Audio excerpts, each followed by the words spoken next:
of the buy-ins. Strange to say, with that being 25K of the week, but it's nice to get warmed up. Although the price will go up significantly. 50Ks, 100Ks, and then the 250 main. Imagine a lot of these guys are going to participate. Certainly, we know some will. But the 250K, I mean, that's going to that's a big one. Yeah, but I don't know if Jeff, if you popped your head in the door on your way through here, I don't know if you saw obviously the 50K Limit Hold'em event would have just started.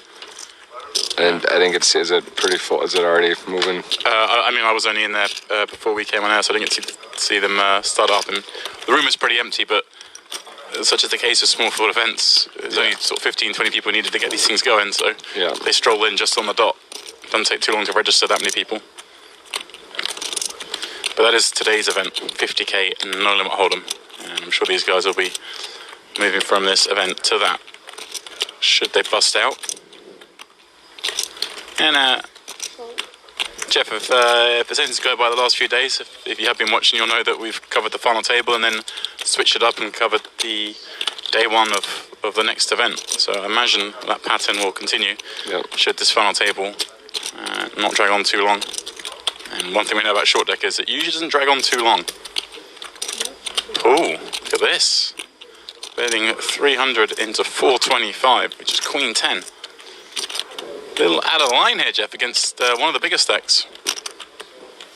Yeah, it is. Ty's got a great draw, but kind of thinking too, what am I up against, and trying to think what he can do, because if he isn't relying on just hitting his hand, is there other ways to win this hand?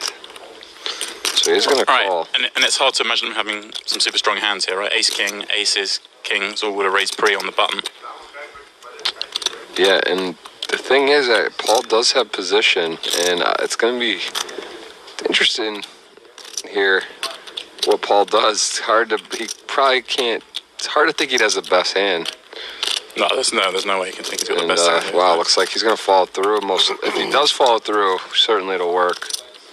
But I mean, like I say, he can have aces and kings, probably ace king as well.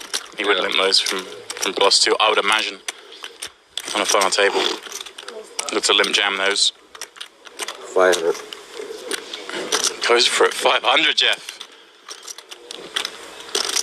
And ballsy. Yeah. I mean, Ty might think, I got a 10, I could have 10-7. Or I could have an E7, of course, sorry.